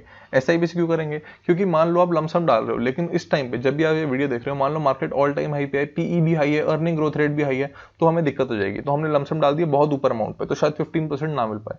तो आप देखोगे कि अगर आप 2008 के टॉप से देखते हो 2019 तक, तो आपको नहीं दिखेगा 15% का रिटर्न। तो इसलिए क्या है, हमें बहुत ध्यान से देखना है कि मार्केट महंगी तो नहीं है। तो कोई भी गोल जो आपका 10 ईयर्स प्लस का है, तो आप उसे हमेशा निफ्टी 50 में करोगे। किससे करोगे, सिप से करोगे। मतलब 10 ईयर्स प्लस का मतलब 15 ईयर्स, 20 ईयर्स, 25 ईयर्स, कुछ भी हो सकता है। कोई भी गोल जो आपका 6 ईयर्स तक का है, 6 से मतलब 6 भी नहीं लेते, इसको 7 ले लेते हैं। कोई भी गोल जो आपका 7 ईयर्स तक का है, जो भी गोल 7 ईयर्स तक का है आपका, तो उसको आप इससे करोगे हमेशा, उसको आप हमेशा डेट में ही रखोगे। मतलब या तो अल्ट्रा शॉर्ट टर्म फंड में पैसे डाल रहे होगे, या आप किसमें पैसे डाल रहे होगे, लिक्विड फंड में पैसे डाल के उसी से ही कर रहे होगे, और कोई ऑप्शन इसके लिए अब नहीं बचा हमारे पास। कोई भी गोल जो आपका इससे भी कम का है, मतलब आप मान लो कि आप कह रहे हो कि 8 या 9 ईयर्स का है, तो 1 ईयर का, 2 ईयर का, 3 ईयर का, 4 ईयर, 5 ईयर, 6 ईयर, 7 ईयर, मतलब ये जो गोल्स हैं या हमेशा अल्ट्रा शॉर्ट टर्म फंड मतलब स्टेबल वाले में रखोगे, लिक्विड फंड में ही रखने वाले, और कहीं नहीं रखोगे। कोई भी गोल 10 ईयर्स या 10 ईयर्स से ज्यादा का है, तो निफ्टी 50 में सिप करोगे। कोई भी गोल 8 या 9 ईयर्स का है, तो इसमें खुद अपना दिमाग लगा के आप या तो मतलब इसमें क्या करोगे, इसमें निफ्टी 50 भी रखोगे जो 8 या 9 ईयर्स का है, निफ्टी 50 भी करेंगे प्लस अल्ट्रा शॉर्ट भी करेंगे, और ये भी करेंगे। मतलब जनरली ये प्रेफर करूंगा मैं, तो निफ्टी 50 और ये, इन दोनों से आप अपना गोल अकम्प्लिश करोगे। किस तरीके से करोगे, अब मान लो ये आपने कैलकुलेट करना है, तो जैसे मान लो अगर आपको 20 लाख रुपए चाहिए, 7 सालों में आपको 20 लाख रुपए चाहिए, ठीक है, तो आप क्या करोगे, आप कुछ पैसे को निफ्टी 50 में डाल दोगे, कुछ पैसे को अल्ट्रा शॉर्ट में डाल दोगे, और उस हिसाब से उसे कैलकुलेट कर लोगे। अल्ट्रा शॉर्ट का रिटर्न मानोगे 8%, निफ्टी 50 का मानोगे 15%, और इजीली कर लोगे। लेकिन अगर आप लमसम कर रहे हो, आप फाइनेंशियल प्लानिंग के लिए अगर आप लमसम कर रहे हो, वैसे तो मैं आपको बोलूंगा सिप से ही करना चाहिए फाइनेंशियल प्लानिंग के, जो मतलब रिटायरमेंट का कोई गोल है, ऐसा कोई गोल है, तो सिप से ही करना चाहिए। लेकिन मान लो अगर आप लमसम से कर रहे हो, तो आपको ध्यान से ये देखना है कि पीई और अर्निंग ग्रोथ रेट दोनों में से एक तो कम से कम लो हो। दोनों लो ही तो मजा आ जाएगा, लेकिन दोनों में से कोई भी एक कम हो तो हम लमसम कर सकते हैं, पर जनरली हम प्रेफर करते हैं कि दोनों कम हो। तो अब हमने ये बात कर ली कि जो भी आपके इंपॉर्टेंट गोल हैं, जो भी आपके गोल है, आपको लिखने हैं, उनको अपने हाथों से अपनी हैंडराइटिंग में लिखना है, और उसको कहीं पेस्ट करना है, और उसको देखते रहना है कि इस के लिए हो रहा है नहीं हो रहा, हो रहा है नहीं हो रहा, क्योंकि ये बहुत जरूरी है। तो इसलिए हमेशा निफ्टी 50 में करेंगे। तो मैंने आपको बता ही दिया कि जो भी हम अपने फाइनेंशियल गोल्स करेंगे हमेशा निफ्टी 50 में। निफ्टी जूनियर में क्यों नहीं कर सकते, बहुत ज्यादा फ्लक्चुएशन होती है, बहुत ज्यादा ऊपर नीचे होता है। मान लो आपने अपने बच्चे की शादी करानी है 25 साल बाद, आप करवाने जा रहे हो, तो उसी टाइम कुछ पाकिस्तान चाइना की वॉर हो गई, पाकिस्तान इंडिया की वॉर हो गई, और बहुत ज्यादा कुछ प्रॉब्लम हो गई और बहुत ज्यादा गिर गई, तो निफ्टी 50 तो कंपैरेटिवली कम गिरेगी, निफ्टी जूनियर बहुत ज्यादा गिर जाएगी। तो इसलिए बिल्कुल भी हम जो भी अपने गोल्स करेंगे फाइनेंशियल गोल्स निफ्टी 50 के अंदर ही करने वाले, और हमेशा सिप के थ्रू ही प्रेफर करेंगे। लमसम कब करोगे, जो पीई ईजीआर दोनों लो है, लेकिन मैं तो कहूंगा कि सिर्फ सिप के थ्रू करो, तो इससे आपका जो रिस्क है वो बिल्कुल कम हो जाता है। हो सकता है गलती से आप कहीं ऊपर इन्वेस्ट ना कर दो, अगर आपने गलती से ऊपर इन्वेस्ट कर दिया तो प्रॉब्लम हो जाएगी। तो इसलिए मैं प्रेफर करूंगा कि आप सिप के थ्रू ही करो। फिर ईजिंग आउट फाइनेंशियल प्लान, ये बहुत मजा आता है मेरे को। लोग मुझे कहते हैं यार इतनी बड़ी सिप है, ये कर रहे हैं, कुछ इजी नहीं हो सकता, कुछ आसान नहीं कर सकते इसको। तो हम क्या कहते हैं, हम कहते हैं जो आपकी सिप है ये तो आप चलते रहने दोगे, इसमें कभी भी बाइंग सेलिंग नहीं होगी। मतलब क्या होगा कि हम कह रहे हैं कि आपको 1 करोड़ रुपए चाहिए 25 साल बाद, तो उस 1 करोड़ रुपए जो आपको 25 साल बाद चाहिए उसके लिए आपने सिप स्टार्ट कर दी। इसका मतलब मैं आपको एक बार करके दिखा देता हूँ। मान लो आप कह रहे हो आपको 1 करोड़ रुपए चाहिए 25 साल बाद, तो इज इक्वल्स टू PMT। आप कह रहे हो आपको 1 करोड़ चाहिए 25 साल बाद, तो 15% डिवाइडेड बाय 12। आप कह रहे हो नंबर ऑफ पीरियड्स कितने, 25 साल बाद चाहिए, 1 करोड़ अभी तो चाहिए नहीं, 25 इंटू 12। फिर आप कह रहे हो प्रेजेंट वैल्यू, आज आप कुछ भी नहीं डाल रहे हो। फ्यूचर वैल्यू, फ्यूचर वैल्यू कितनी हो जानी चाहिए, 1 करोड़ आपके पास आना चाहिए, तो इसलिए प्लस में। तो ये हमने कैलकुलेट किया, तो पता लगा हमें कितने की सिप करनी है, 3083, मतलब 3100 की सिप करनी है। तो आप कहते हो 3100 की सिप बहुत ज्यादा है यार, थोड़ी कम कर दे इसको। तो हम क्या करते हैं, हम सिप तो कम नहीं करते, लेकिन हम क्या करते हैं इजी करने के लिए। और हमने बात करी थी कि ग्लिच भी है। ग्लिच क्या है कि इसके अंदर जब हम कैलकुलेट करते हैं तो ये रिटर्न थोड़ा सा ज्यादा ले लेता है। एक्सेल जो है रिटर्न थोड़ा सा 15% से ऊपर ले लेता है। तो इन सब चीजों को ठीक करने के लिए और फाइनेंशियल प्लान को ईज करने के लिए हम क्या करते हैं कि जो ये 3100 की सिप है ये तो चलती रहेगी, ये तो नॉर्मल चलती रहेगी, लेकिन कभी भी जब मार्केट नीचे आएगी, और मैंने आपको याद करो बताया था कि मार्केट की पी यानी कि निफ्टी 50, सारी फाइनेंशियल प्लानिंग निफ्टी 50 में हो रही है, तो जब भी निफ्टी 50 की पीई जो है वो बैंक की पीई के आसपास आ जाएगी, +1 +2 +3 होगी, तो हम अपनी सिप को उस टाइम के लिए, मान लो 3 महीने के लिए ऐसे रहती है, तो उन 3 महीनों के लिए हम अपनी सिप को डबल कर देंगे। मतलब 3100 की सिप है तो हम उन 3 महीनों के लिए सिप को 6200 कर देंगे। फिर मान लो क्या हुआ कि जो आपकी फाइनेंशियल प्लानिंग है एज इट इज चल रही है, बहुत अच्छे से चल रही है, और आप सिप कर रहे हो अपनी नॉर्मल, आप डबल भी कर देते हो कभी कभी। लेकिन अब क्या हुआ, एक ऐसा मोमेंट आया, एक ऐसा टाइम आया कि निफ्टी 50 की पी बैंक की पी के इक्वल आ गई, और आपके पास कैश पड़ा हुआ है। तो हम बोलेंगे जो आपके फाइनेंशियल गोल्स में पैसे डाल रहे हो तो उसमें भी थोड़ा थोड़ा पैसा बढ़ा दो। मान लो आपके पास 1 लाख रुपए पड़ा हुआ है, तो आपके 2 इंपॉर्टेंट फाइनेंशियल गोल्स चल रहे हैं, तो आपने 25,000 रुपए एक में डाल दिया, 25,000 रुपए एक में लमसम कर दिया। क्यों? इससे क्या होगा, आपका जो फाइनेंशियल प्लानिंग है, आपका जो फाइनेंशियल गोल है वो बहुत इजीली अकम्प्लिश हो जाएगा। ये बहुत ध्यान से आपको समझनी है। आई होप आपको समझ आ गया मैं क्या कह रहा हूं। मैं एक बार फिर से रिपीट कर रहा हूं बहुत ध्यान से। मैं कह रहा हूं कि मान लो आपका कोई गोल है जिसके लिए आपकी सिप चल रही है 3100 रुपीज की। अब होता क्या है कि मार्केट गिर जाती है, बहुत ज्यादा गिरी हुई है, और इस टाइम पे सब कुछ सस्ता मिल रहा है, तो आप क्या करोगे, अगर जो निफ्टी 50 की पी बैंक की पी के +2 +3 के आसपास है, ज्यादा है, मतलब मान लो बैंक की पी 20 है और निफ्टी 50 की पी 21 22 23 के आसपास है, तो आप अपनी सिप को उन टाइम के लिए, मान लो 6 महीने के लिए, 5 महीने के लिए, 4 महीने के लिए, जितना टाइम के लिए भी रहती है, आप अपनी सिप को for that time being double कर दोगे। आप अपनी सिप के अमाउंट को डबल कर दोगे फॉर दैट टाइम बिंग। कैसे डबल करना है, कैसे वो करना है, वो सब बताऊंगा। तो वो आप उसे डबल कर दोगे, ठीक है। एक चीज तो ये। दूसरी चीज, मान लो आपके पास एक्सेस कैश पड़ा है, आपके पास कैश पड़ा हुआ है घर पे, आपके पास पड़ा हुआ है, अकाउंट में पैसे पड़े हुए हैं, और निफ्टी 50 की पी बैंक की पी के इक्वल आ गई है, तो जो आपके फाइनेंशियल गोल्स चल रहे हैं, 3100 की सिप चल रही है फाइनेंशियल गोल को पूरा करने के लिए, तो उस सिप के अंदर, उसके अंदर, उस वाले फाइनेंशियल गोल के अंदर आप थोड़ा सा लमसम पैसा और डाल दोगे कि जब आगे का जो फाइनेंशियल गोल है बहुत इजीली और थोड़ा जो हमने टाइम अज्यूम किया उससे पहले कवर हो जाए, जो हमने टाइम अज्यूम किया उससे पहले कवर हो जाए। तो फाइनेंशियल गोल का जो पैसा जा रहा है उसके अंदर हम थोड़ी सी लमसम पैसा भी डाल देंगे। ये हमें समझ आया। इसे कहते हैं ईजिंग आउट फाइनेंशियल प्लान। इससे हम अपना फाइनेंशियल प्लान को ईज आउट कर लेते हैं, क्योंकि बहुत लोग कहते हैं अरे इसमें टैक्स भी तो लगेगा, जो पैसा हम निकालेंगे उस पर टैक्स भी तो लगेगा। हाँ, वैसे तो अभी मतलब टैक्स की बात नहीं करिए, लेकिन ऑन एन ईजी नोट मैं आपको समझा देता हूँ कि 1 लाख रुपए के प्रॉफिट पे कोई टैक्स नहीं है। 1 लाख रुपए तक के प्रॉफिट पे कोई टैक्स नहीं है। टैक्स लगता है 1 लाख रुपए के ऊपर के प्रॉफिट में, लेकिन क्योंकि हम लंबे समय के लिए डाल रहे हैं तो डेफिनेटली हमारा प्रॉफिट 1 लाख से ऊपर होगा ही होगा। तो जब हमारा प्रॉफिट 1 लाख से ऊपर होगा तो उस पर टैक्स भी लगेगा। तो उस टैक्स को ईज आउट करने के लिए, जो हमने एक्सेल में थोड़ा सा ग्लिच है उसको ईज आउट करने के लिए, जब भी मार्केट नीचे आ रही है हम अपनी सिप को डबल कर रहे हैं, और मान लो बैंक की पी निफ्टी 50 की पीक वाला आ गई, तो जो हमारी सिप चल रही है इंपॉर्टेंट गोल्स के लिए भी, उसके भी हम पैसे डाल देंगे। बेचना नहीं है। जो भी इंपॉर्टेंट गोल्स हैं, जो भी इंपॉर्टेंट गोल्स की सिप चल रही है उसे कभी बेचना नहीं है। उसे बेचेंगे तो तभी जब हमारा गोल पूरा हो जाएगा। मान लो आपने 1 करोड़ के सिप के लिए, मतलब आपने 1 करोड़ के अमाउंट के लिए एक सिप स्टार्ट करी है, तो हम बेचेंगे तभी जब वो 1 करोड़ हो जाएगा। या फिर क्या करेंगे, बहुत ध्यान से सुनना मैं क्या कह रहा हूं। अगर आपका गोल अचीव हो जाए, मान लो आपका 1 करोड़ रुपए था, 1 करोड़ रुपए आपका गोल था, आप 3100 की सिप कर रहे थे, आपका गोल अचीव हो गया, तो आपने पैसे निकाल लेने हैं। बिल्कुल भी उस टाइम पे क्या हो रहा होता है, मान लो गोल अचीव होने वाला है और 1 करोड़ बन गया, तो आप बोलते हो यार मार्केट इतनी ऊपर जा रही है, मार्केट इतना अच्छा कर रही है कि उस टाइम पे जनरली मार्केट ऊपर जा रही होगी, तो आप बोलते हो 1 करोड़ का 10 लाख भी हो जाएगा, 1 करोड़ 20 लाख भी हो जाएगा, थोड़ा सा पड़े रहने। लेकिन ऐसे गलती मत कर देना, क्योंकि मान लो गलती से वो जो आपका 1 करोड़ बना है और मार्केट में कुछ पंगा हुआ और वो नीचे आ गई, तो बहुत प्रॉब्लम हो जाएगी। तो बिल्कुल भी, मैंने लिखा है very important, don't be greedy. वहां पे ग्रीडी मत होना बिल्कुल भी। जैसे ही फाइनेंशियल गोल अचीविंग के पास आसपास आ जाए तो वहां अपना पैसा विड्रॉ कर लेना, मतलब जब गोल अचीव हो जाए तो विड्रॉ कर लेना। या नियर अचीविंग में हमें विड्रॉ कब करना है, मान लो मान लो कि आपका 1 करोड़ का गोल था, आपका 1 करोड़ का गोल था और आपने एज्यूम किया था कि 2025 में ये पूरा हो जाएगा, आपने एज्यूम किया था 2025 में पूरा हो जाएगा, एग्जांपल दे रहा हूं बस। तो अब हुआ क्या, 2023 में आपने देखा, 2023 में आपने देखा कि 2023 में मेरा जो पैसा है 90 लाख तो हो ही गया, 90 लाख तो हो ही गया। तो और अगर आप इस 90 लाख को बाहर निकाल के अल्ट्रा शॉर्ट टर्म फंड में, लिक्विड फंड में डाल दो तो भी 1 करोड़ हो जाएगा। मतलब बिल्कुल ध्यान से, फिर से मैं क्या कह रहा हूँ, मैं कह रहा हूँ कि जो आपका गोल था वो 2025 में 1 करोड़ का था, लेकिन आप देखते हो कि 2023 के अंदर 90 लाख हो गया है, 1 करोड़ तो नहीं हुआ, 90 लाख हो गया।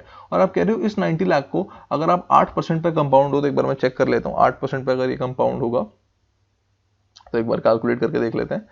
तो आपने प्रॉपर कैलकुलेट करके देखना है कि अगर आप देख रहे हो is equals to F V, rate कितना है अल्ट्रा शॉर्ट में हम एज्यूम कर रहे हैं 8% मिल रहा है, नंबर ऑफ पीरियड्स कितने, सिर्फ 2 साल है, 23 में हमारा गोल अचीव होने वाला है, 25 में हो जाना चाहिए, 25। पीएमटी कुछ भी नहीं है इसमें, प्रेजेंट वैल्यू अभी कितने हैं 90 लाख है। जस्ट अ सेकंड, तो ये कितना हो जाएगा 1 करोड़ से भी ऊपर हो जाएगा, तो बहुत इजीली गोल जो है अचीव हो जाएगा। तो हम देख रहे हैं कि 2025 में हमारा गोल था, 2025 में हमारा गोल था 1 करोड़ अचीव करने का, ये हमारा गोल था।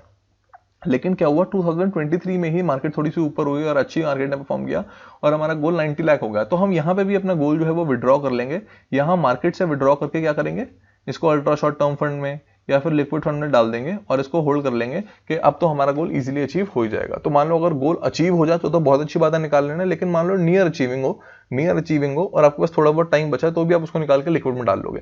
ये हम क्यों करते हैं, ये हम इसलिए करते हैं कि अब हमारे को फ्लक्चुएशन से कोई प्रॉब्लम नहीं है। अब मान लो यहाँ पे 2025 में मार्केट का बहुत तगड़ा, मतलब मार्केट थोड़ी बहुत गिर जाती है, 30-40% गिर जाती है, तो हमारा जो अचीव है गोल है जो है इसमें प्रॉब्लम हो जाती है मतलब।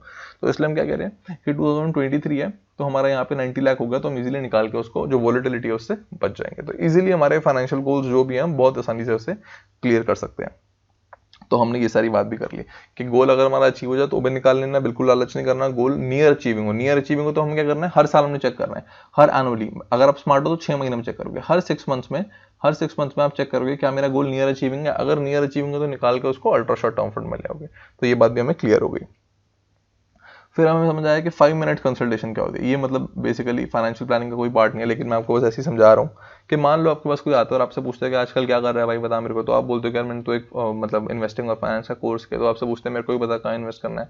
तो बहुत सारा बातें हमने सीखी हैं इस कोर्स में, आगे भी हम बहुत सारी चीज़ें और सीखने वाले हैं। लेकिन तो आपने उसे कैसे समझाना है, आपने उसको क्या बोलना है, आपने बोलना है उसको कि भाई Nifty 50 index fund direct plan growth में 5 मिनट्स में आपने उसको समझानी चीज़। कैसे, मैं बता रहा हूँ।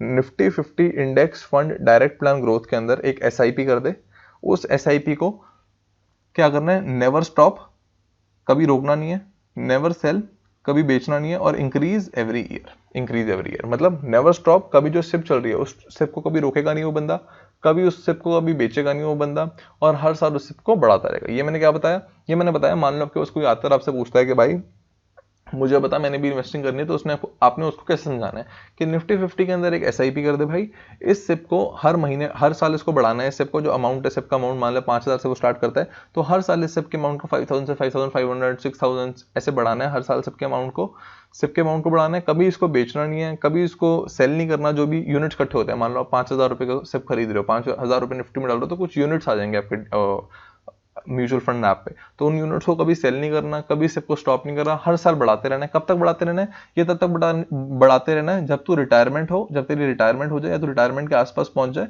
और वहां पे मार्केट ऑल टाइम हाई हो। जैसी मार्केट ऑल टाइम हाई होगी, रिटायरमेंट के आसपास होगा, तो तू पैसे को निकाल लेगा। तो ये हमें समझाना है किसी को भी। तो ऐसे मैंने बहुत लोगों को सिर्फ स्टार्ट करवा रखी है, मुझसे पूछते हैं तू तो ये सब करता रहता है, बता दे क्या कर रहा है। तो मैं उनको 5 मिनट में किसी को इजीली एक्सप्लेन करना, तो क्या बोलना है कि निफ्टी, मैं तो उनको एचडीएफसी बोल दूंगी, एचडीएफसी का सबसे सस्ता है अभी तक। तो HDFC index fund Nifty 50 plan direct and growth, इसके अंदर एक सिप स्टार्ट कर दो, इस सिप को कभी रोकना नहीं है, इस सिप को कभी बेचना नहीं है, जो भी यूनिट्स आ रहे हैं उन्हें कभी बेचना नहीं है, हर साल इस सिप को इंक्रीज करते रहना है, जो भी सिप का अमाउंट है हर साल उसको इंक्रीज करते रहना है, और रिटायरमेंट के आसपास इसको क्या करना है, जब भी मार्केट ऑल टाइम हाई हो तो इस पैसे को निकाल लेना है। और कोई लोग कहते हैं कि बच्चे को दे देंगे, तो मैं बोलता हूँ बहुत अच्छी बात है। अगर आपने ऐसे सोचा कि आप इसे अपने बच्चे को दे दोगे तो उसको भी ऐसी देना है, उसको भी ये बोल देना है कि भाई तू भी कभी मत सेल करियो, तू भी कभी मत बेचो, और इसको सबको हर साल बढ़ाते रहियो। तो ये निकालना आपने फिर भी नहीं है, अगर आप ऐसे देना चाहो। कुछ कुछ लोग कहते हैं हम रिटायरमेंट पे निकाल लेंगे, तो आप रिटायरमेंट पे निकाल भी सकते हो, कोई प्रॉब्लम नहीं है। तो ये सारी बातें हमें समझ आई। तो ये सारी जो हमने बातें करी निफ्टी 50 के बारे में, ये क्या है, ये हमारी फाइनेंशियल प्लानिंग के लिए कि जो भी हमारे इंपॉर्टेंट फाइनेंशियल गोल्स है उनको हम किस तरीके से पूरा कर सकते हैं, इसके बारे में। लेकिन कोई कहता है कि यार फाइनेंशियल प्लानिंग तो मेरी सारी हो रखी है, कोई कहता है कि मैं तो 40 ईयर्स का हूँ, मेरे बच्चे अपनी सही जगह पे पढ़ रहे हैं, बच्चों की मैरिज वैरिज का भी इतना कोई सीन नहीं है, इतने पैसे मेरे पास हैं कि मैं आराम से मैरिज वैरिज करा सकता हूँ। कोई कहता है कि मेरे फाइनेंशियल जो भी इंपॉर्टेंट गोल्स थे, फाइनेंशियल गोल्स, वो सारे तो मेरे मीट आउट हो चुके हैं। अब तू मेरे को ये बता कि मुझे अमीर कैसे बनना है, being an UHNWI, ultra high net worth individual. तो हम कहते हैं उसके लिए हम वेल्थ को मल्टीप्लाई करेंगे, उसके लिए हम वेल्थ को मल्टीप्लाई करेंगे। तो उसके लिए हम बाइंग भी करेंगे, सेलिंग भी करेंगे, हम उसके लिए निफ्टी में भी ट्रेडिंग करेंगे, मतलब लॉन्ग टर्म ट्रेडिंग, आज खरीद लिया 3 साल बाद बेचा, ऐसे वाली ट्रेडिंग। ऐसे शॉर्ट टर्म ट्रेडिंग में बिल्कुल बिलीव नहीं करते। हम ये भी करेंगे, निफ्टी जूनियर में भी करेंगे, सेक्टर में भी करेंगे। तो जब मैं आपको सुप्रीम पोर्टफोलियो डिजाइन बताऊंगा तो बताऊंगा कि ये सारी चीजें आपको किस तरीके से करनी है, मतलब कौन सा पैसा सिर्फ फाइनेंशियल प्लानिंग के लिए, कौन सा पैसा पैसे को इंक्रीज करने के लिए। तो इस तरीके से मैं आपको बताऊंगा। तो एक बार मैं आपको समझाना चाहता हूँ कि अल्ट्रा हाई नेटवर्थ इंडिविजुअल का मतलब क्या होता है, एक बार मैं आपको दिखाना चाहता हूँ। तो यहाँ मैंने एक सेव कर रखा है इस वेबसाइट में, जस्ट अ सेकेंड, यहाँ पे। तो अगर आप ध्यान से देखो, अब ध्यान से देखो, यहाँ लिखा है अल्ट्रा हाई नेटवर्थ इंडिविजुअल, ठीक है। इमर्जिंग HNI और अल्ट्रा हाई, अल्ट्रा हाई को एक मिनट छोड़ देते हैं, इमर्जिंग की बात करते हैं। इमर्जिंग की, इमर्जिंग HNWI क्या है, individuals with N investable surplus of 25 lakh to 2 crore. अगर आपके पास 25 लाख रुपए से लेकर 2 करोड़ रुपए तक है, 25 लाख से 2 करोड़ रुपीस तक आपके पास है, जो आप इन्वेस्ट कर सकते हो। ये इन्वेस्टेबल है, ऐसा नहीं कि इन पैसों से आपको खाना पीना नहीं करना, इन पैसों से रेंट नहीं देना, इन पैसों से घर नहीं खरीदना। अगर आपके पास ये पैसा सरप्लस एक्स्ट्रा पड़ा हुआ है, ये पैसा आपके पास सरप्लस पड़ा हुआ है, 25 लाख से 2 करोड़ रुपए तक आप इन्वेस्ट कर सकते हो, तो आप क्या हो, इमर्जिंग हाई नेटवर्थ इंडिविजुअल हो, इमर्जिंग हाई नेटवर्थ इंडिविजुअल हो। तो एक हाई नेटवर्थ इंडिविजुअल क्या होता है, ऐसा कोई इंसान जिसके पास 2 करोड़ से ज्यादा इन्वेस्टेबल कैपिटल हो। कोई ऐसा इंसान जिसके पास 2 करोड़ से ज्यादा इन्वेस्टेबल कैपिटल हो, वो क्या होता है, हाई नेटवर्थ इंडिविजुअल होता है। अभी के हिसाब से, मतलब ये चेंज होता रहता है, कुछ कुछ सालों में इन्फ्लेशन के हिसाब से चेंज हो जाता है, लेकिन अभी के हिसाब से। अल्ट्रा हाई नेटवर्थ इंडिविजुअल क्या होता है, individuals who have assets worth 200 crore and above, मतलब ऐसे लोग जिनके पास 200 करोड़ 200 करोड़ या इससे ऊपर के एसेट्स हैं, वो लोग क्या होते हैं, अल्ट्रा हाई नेटवर्थ इंडिविजुअल्स। तो अब ऐसे बहुत सारे लोग होंगे जो बोल रहे होंगे भाई हम 50 करोड़ के घर में रहते हैं और 150 करोड़ के आसपास हमारे पास पैसा पड़ा है। तो आपको ध्यान रखना है, जो 50 करोड़ का आपका घर है वो इसमें नहीं आ रहा। जो आप अपनी नेटवर्थ कैलकुलेट करते हो, तो जो आपके घर की वैल्यू है, जो आपकी घर की वैल्यू जिसमें आप रह रहे हो, मान लो जिस घर में मैं रहता हूँ उसकी वैल्यू 2 करोड़ रुपीज है, तो जो 2 करोड़ रुपीज है वो मेरी नेटवर्थ के अंदर नहीं आने वाली। तो जो घर वाली वैल्यू है उसको हम नहीं, बिल्कुल भी जो घर की वैल्यू है उसको इंक्लूड करने वाले नहीं है। तो इमर्जिंग वाले कौन से हो गए, जिनके पास 25 लाख से 2 करोड़ रुपीज है, जो वो इन्वेस्ट कर सकते हैं। हाई नेटवर्थ वाले कौन से हो, जिनके पास 2 करोड़ रुपीज या इससे ज्यादा है, जो वो इन्वेस्ट कर सकते हैं। और अल्ट्रा हाई वाले कौन से हो, जिनके पास एसेट्स हैं वर्थ 200 करोड़ एंड अबव, और इसके अंदर आपकी घर की वैल्यू नहीं आनी चाहिए। तो अब आप सोचो इनमें से आप क्या बनना चाहते हो, मतलब आपका क्या मन है, आप क्या बोलते हो कि मैं इमर्जिंग वाला बन जाऊं, मैं उसी में खुश हूं। कोई तो हो सकता है इमर्जिंग हो भी सही आप में से, कोई हो सकता है हाई नेटवर्थ भी हो, कोई हो सकता है अल्ट्रा हाई वाला भी हो। तो आप बताओ आप क्या बनना चाहते हो। अगर आप इन तीनों में से कुछ भी नहीं हो, इन तीनों से कम में हो, तो आप बताओ आप अल्ट्रा हाई वाले बनना चाहते हो, हाई बनना चाहते हो, और वो बनना चाहते हो। तो उस हिसाब से उसमें हमने कैसे बात करनी है, किस तरीके से हम उसको हम अकम्प्लिश कर सकते हैं, उसकी बात हम बाद में करने वाले हैं।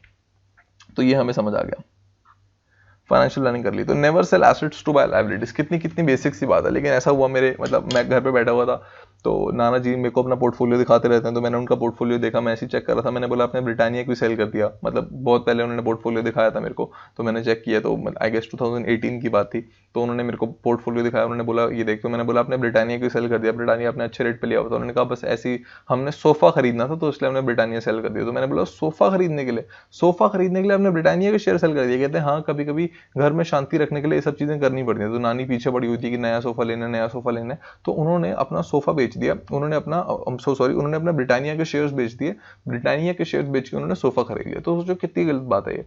आप एक ऐसी चीज खरीद रहे हो, आप एक लायबिलिटी खरीद रहे हो सिर्फ दिखावा करने के लिए, सिर्फ दिखाने के लिए कि हमारा घर भी अच्छा हो गया। आप एक लायबिलिटी खरीद रहे हो और आप क्या बेच रहे हो, अपना एसेट बेच रहे हो। ऐसे बहुत सारे लोग करते हैं, अपने निफ्टी के यूनिट्स बेच देते हैं और एक गाड़ी खरीद लेते हैं। तो ये कितनी गलत बात है, सोचो कितनी गलत बात है ये सब करना। मतलब अब सबकी अपनी अपनी विशेष होती हैं, सबकी अपनी अपनी ये होता है कि हमें क्या चाहिए क्या नहीं चाहिए लाइफ में, लेकिन आई डोंट थिंक सो कि हमें कभी भी अपने लायबिलिटीज को खरीदना चाहिए अपने एसेट्स को सेल करके। एसेट से हमें अपना पैसा मल्टीप्लाई करना चाहिए। तो जो उन एसेट से पैसा हम कमा रहे हैं, मान लो डिविडेंड के थ्रू कोई पैसा आ रहा है, उससे आप शायद खरीद सकते हो, लेकिन मुझे नहीं लगता कि आपको अपने एसेट सेल कर देने चाहिए। मतलब ये ऐसी बात हुई, लोग अपने घर बेच रहे हैं, घर बेच के गाड़ियां खरीद रहे हैं क्योंकि वो शो ऑफ कर सकते हैं, तो ऐसा बिल्कुल नहीं करना। तो उन्होंने 2016 में उन्होंने 2016 के अंदर ब्रिटानिया के शेयर को सेल किया।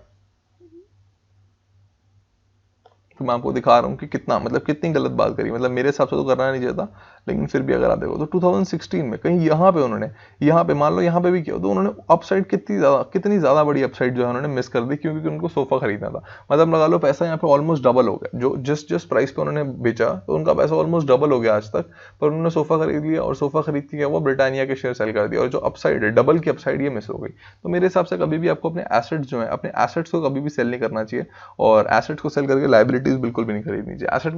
एसेट को सेल करके कोई और अच्छा एसेट खरीदोगे तो बहुत ही अच्छी बात है, लाइबिलिटी खरीदनी मेरे को तो कोई मतलब इसका कोई सेंस नहीं बनता।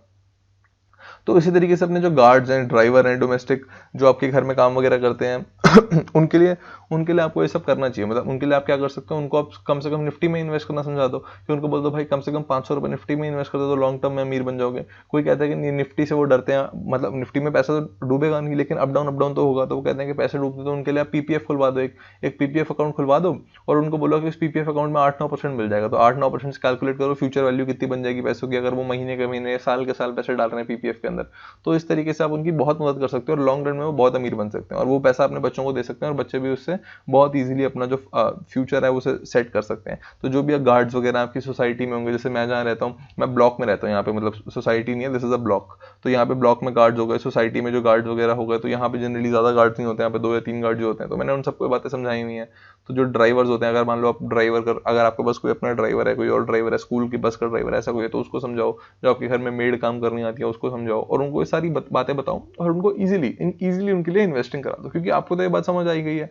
तो उनको भी अगर आप करवाओगे तो हो सकता है इन द लॉन्ग रन वो भी अमीर बन जाए और अपने बच्चों को पैसा दे देंगे, जिससे बच्चों की लाइफ जो है वो बहुत ईजी हो जाए। क्योंकि इन लोगों के लिए मेन प्रॉब्लम क्या होती है, पैसों की प्रॉब्लम होती है। तो बहुत सारे बच्चे ऐसे होते हैं जो पढ़ाई नहीं कर रहे होते क्योंकि घर में खाने के लिए पैसा नहीं है, तो इसलिए वो पढ़ाई छोड़ के कहीं काम वाम करते हैं, लेबर वगैरह वाला कुछ काम करते हैं कि जिससे घर में पैसे हैं और इस वजह से उनकी पढ़ाई पीछे रह जाती है। तो अगर हमें अपने नेशन को अच्छा करना है, नेशन को बढ़ाना है, इंडिया को बढ़ाना है, तो लोगों को पढ़ाना बहुत जरूरी है। तो उसके लिए ये चीजें भी बहुत जरूरी है। अगर वो सिर्फ इजीली अपने पैसे को कहीं पे इन्वेस्ट कर दें, निफ्टी 50 जैसी जगह पे या किसी पीपीएफ वगैरह में इन्वेस्ट कर दें, तो लॉन्ग रन में वो कंपाउंडिंग की हेल्प से बहुत अमीर बन सकते हैं। ये बात आपको समझ आ गई और अब आपका एक काम है कि ये बात आप उनको समझाओ।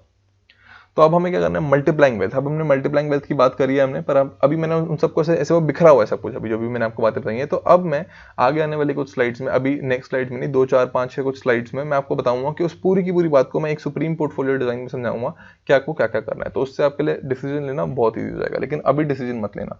अब हम बात करेंगे एन्युटी और परपेचुइटी के बारे में। मान लो आप मुझे कहते हो कि मैं चाहता हूं कि मेरी फैमिली को हर साल 12 लाख रुपए मिले, हर साल मेरी फैमिली को 12 लाख रुपए मिले, और ये 12 लाख रुपए ऐसे 12 लाख रुपए हों जिनकी वैल्यू कभी कम ना हो। मतलब 12 लाख रुपए मिले, फिर जब नेक्स्ट ईयर मिले तो 12 लाख रुपए प्लस इन्फ्लेशन मिले, उससे नेक्स्ट ईयर मिले तो 12 लाख प्लस इन्फ्लेशन मिले, उसके बाद जब मेरे 12 लाख प्लस इन्फ्लेशन मिले।